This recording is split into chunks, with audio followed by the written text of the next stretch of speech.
BBC বাংলার অধিবেশন প্রবাহতে আপনাদের স্বাগত। আজ আপনাদের সাথে লন্ডন স্টুডিও থেকে আছি মানসী বড়ুয়া, আর ঢাকায় আমার সাথে থাকছেন আকবর হোসেন। বাংলাদেশের সর্বশেষ গুরুত্বপূর্ণ আপডেট সংবাদে আপনাকে স্বাগত। শুরুতেই সংবাদ শিরোনাম, পরে বিস্তারিত। প্রথমেই জানাবো আমাদের হাতে থাকা সর্বশেষ গুরুত্বপূর্ণ সবথেকে তাজা আপডেট সংবাদ। নির্বাচন থেকে সরে দাঁড়ালেন জামাতের জেলা আমির। বাংলাদেশ জামাত ইসলামের জেলা আমির হবিগঞ্জ ৪, চুনারুঘাট ও মাধবপুর আসনের প্রার্থী মাওলানা মোখলেছুর রহমান সংসদ নির্বাচনে তার প্রার্থিতা প্রত্যাহার করে নিয়েছেন। আজ তিনি নিজের প্রার্থিতা তুলে নিয়ে সাংবাদিক ওয়ালিউল্লাহ নোমানের পক্ষে সমর্থন দিয়েছেন। এরপর জানাবো রাজধানীর চকবাজারে আবাসিক ভবনে আগুন নিয়ন্ত্রণে ফায়ার সার্ভিসের ৭ ইউনিট। রাজধানীর চকবাজারে রহমতগঞ্জ ডালপট্টি এলাকায় একটি ৩তলা আবাসিক ভবনে আগুনের ঘটনা ঘটেছে। আজ বিকাল ৪টা৪২ আগুন লাগার খবর পায় ফায়ার সার্ভিসের সদস্যরা। ফায়ার সার্ভিসের মিডিয়া কর্মকর্তা আনোয়ারুল ইসলাম জানান, ভবনটির ৩য় তলায় আগুন লাগে। খবর পাওয়ার পর প্রথমে ৪টি ইউনিট ঘটনাস্থলে পৌঁছে কাজ শুরু করে, পরে আরও ৩টি ইউনিট যুক্ত হয়। এদিকে বেগম জিয়ার অবস্থা ক্রিটিক্যাল বললেন আজম খান। বিএনপি চেয়ারপারসন বেগম খালেদা জিয়ার অবস্থা খুবই ক্রিটিক্যাল বলে জানিয়েছেন দলের ভাইস চেয়ারম্যান আহমেদ আজম খান। আজ এই তথ্য জানিয়েছেন তিনি। আজম খান বলেন, বেগম জিয়ার অবস্থা খুবই ক্রিটিক্যাল, তাকে যে কোনো সময় আইসিইউতে ভর্তি করা হবে, কারণ তিনি জীবন মৃত্যুর সন্ধিক্ষণে রয়েছেন। বিএনপি চেয়ারপারসন বেগম খালেদা জিয়া দীর্ঘদিন ধরে অসুস্থ হয়ে এবং রাজধানীর এভারকেয়ার হাসপাতালে ভর্তি রয়েছেন। এবারে জানাবো মেট্রো লাইনে কয়েকদিনে মিলেছে ৬০টি ককটেল। ঢাকার মেট্রো রেল লাইনের উপর গত কয়েকদিনে মোট ৬০টি ককটেল পাওয়া গেছে বলে জানিয়েছে Dhaka mass transit company limited DMTCL এর ব্যবস্থাপনা পরিচালক ফারুক আহমেদ। আজ উত্তরা এলাকায় ডিএমটিসিএল এর সম্মেলন কক্ষে এক সংবাদ সম্মেলনে তিনি এই তথ্য জানান। এবং সর্বশেষ জানাবো ইন্দোনেশিয়ার বন্যায় মৃত্যু ৫০০ ছাড়ালো।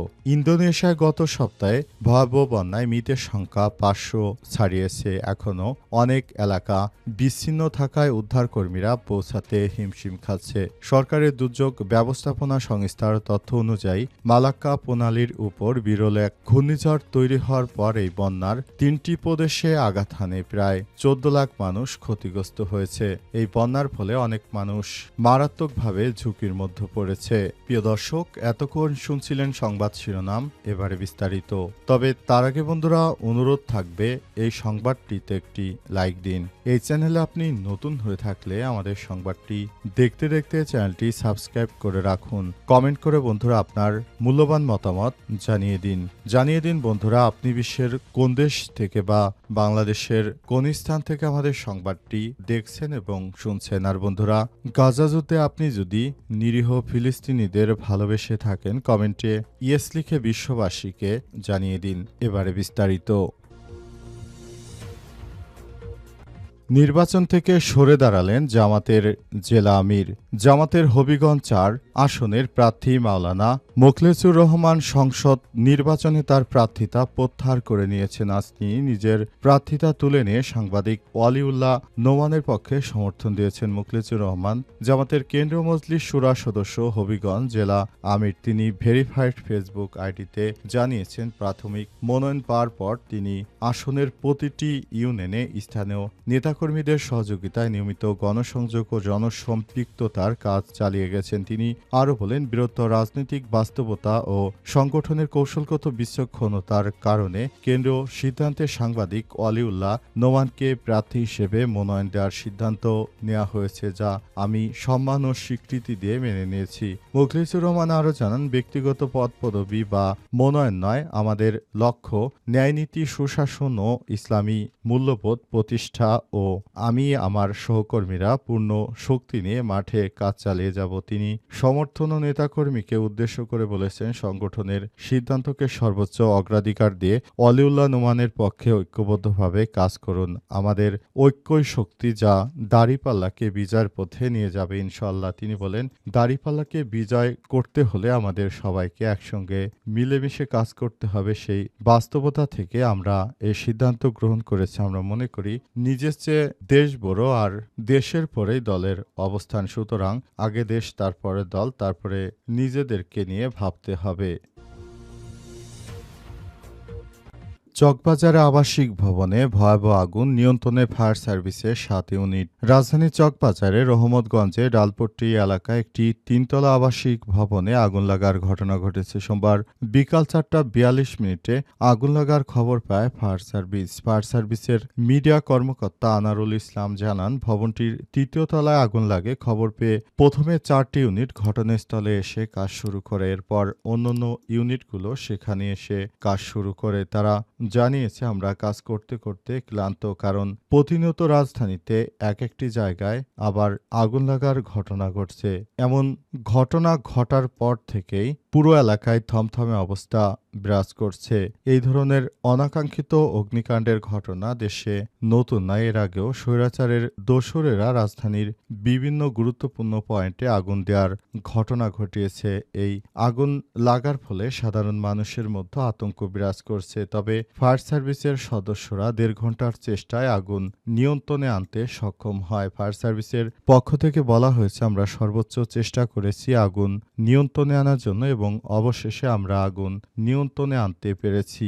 আমরা মনে করি আগুন নিয়ন্ত্রণে আনার জন্য আমাদেরকে সর্বোচ্চ চেষ্টা করতে হয়েছে। মনে করি এই ধরনের অগ্নিকাণ্ডের ঘটনা যেন আর না ঘটে, সেজন্য সবার মধ্যে আরও বেশি সচেতনতামূলক কার্যক্রম চালাতে হবে বলে মনে করে ফায়ার সার্ভিসের সদস্যরা বলে বিষয়টি নিশ্চিত করেছেন তারা। বেগম জিয়ার অবস্থা ক্রিটিক্যাল বললেন আজম খান। বিএনপির চেয়ারপারসন বেগম খালেদা জিয়ার অবস্থা খুবই ক্রিটিক্যাল বলে জানিয়েছে দলের ভাইস চেয়ারম্যান আহমেদ আজম খান। আজ দুপুরেই তথ্য জানান তিনি। আজম খান বলেন, বেগম জিয়ার অবস্থা খুবই ক্রিটিক্যাল। এর আগে সকালে দলের মহাসচিব মির্জা ফখরুল ইসলাম বলেছেন, বিএনপির চেয়ারপারসন অত্যন্ত অসুস্থ, হাসপাতালে আছেন তিনি। দেশি বিদেশি চিকিৎসকদের তত্ত্বাবধানে তিনি নিবিড় পর্যবেক্ষণে আছেন। চিকিৎসকরা তার স্বাস্থ্যের সর্বশেষ অবস্থা জানাবেন। তার জন্য সবাই দোয়া করবেন, দ্রুত যেন তিনি সুস্থ হয়ে ফিরে আসেন। উল্লেখ্য, 80 বছর বয়সী বেগম খালেদা জিয়া দীর্ঘদিন ধরে হৃদরোগ, diabetics, arthritis, liver cirrhosis, kidney জটিলতা সহ নানা রকম বড় বড় রোগে ভুগছেন। তিনি হাসপাতালে চিকিৎসা নিচ্ছেন রাজধানীর এভারকেয়ার হাসপাতালে। তবে এখনও তিনি পুরোপুরি সুস্থ হননি।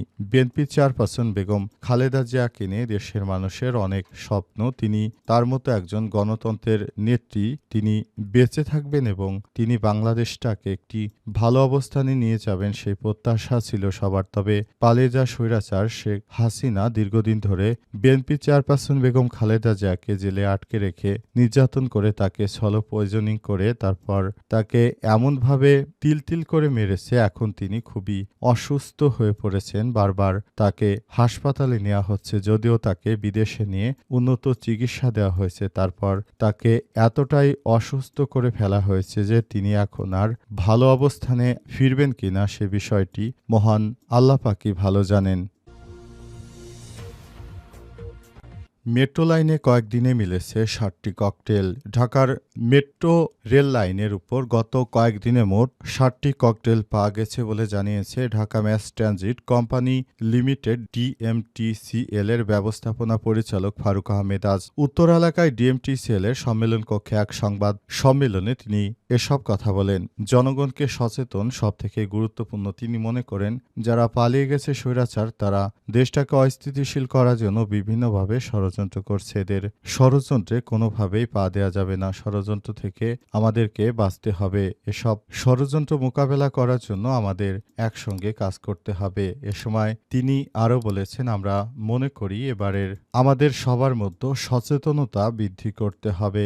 নতুন বাংলাদেশ গড়ে তুলতে হলে আমাদের একসঙ্গে মিলেমিশে কাজ করতে হবে। অন্তর্বর্তীকালীন সরকারের প্রধান উপদেষ্টা প্রফেসর ডক্টর মোহাম্মদ ইউনূসের সরকারকে আরও বেশি সতর্ক অবস্থানে থাকতে হবে, যাতে করে দেশ ছেড়ে পালিয়ে যাওয়া স্বৈরাচার আর কখনোই দেশে ফেরত আসতে না পারে এবং মেট্রো রেল সহ আরও অনেক জায়গায় তারা যে নাশকতার ছক কষেছে এগুলো যেন তারা কখনোই সফল হতে না পারে। এ ব্যাপারে সরকারকে আরও বেশি সচেতন হতে হবে। এছাড়াও রাজধানীতে মেট্রো রেলে গতকাল 2 যুবক মেট্রো রেলের ছাদে উঠে পড়ে, সেখান থেকে তাদেরকে নামিয়ে আনা হয়েছে। সেখানে নাশকতা নাকি অন্য কোনো ঘটনা সে বিষয়টি খতিয়ে দেখছে তদন্ত কর্মকর্তারা। জানা গেছে যারা মেট্রো রেলের ছাদে উঠেছিল তারা মানসিকভাবে ভারসাম্যহীন এবং এদের ব্যাপারে কাজ করছে গোয়েন্দা সংস্থার সদস্যরা। তারা কি কারণে মেট্রো রেলের ছাদে উঠেছিল এবং কোনো ধরনের নাশকতা করার চেষ্টা করছে কিনা সে বিষয়টি খুবই গুরুত্ব সহকারে খতিয়ে দেখা হচ্ছে।